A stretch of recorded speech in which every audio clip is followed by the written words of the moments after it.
Sunday, September 26, a huge sandstorm hit the Brazilian state of São Paulo.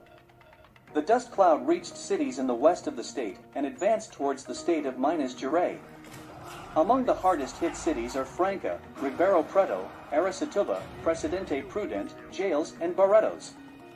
The preceding dry and hot days contributed to the sandstorm, according to meteorologists at the National Institute of Meteorology. The days were very hot and dry, resulting in gusts of wind reaching 92 kilometers per hour. Gusts of wind helped to raise dust from the ground. Deforestation further exacerbates this phenomenon. According to experts, there are no forecasts of a repeat of the sandstorm in the coming days.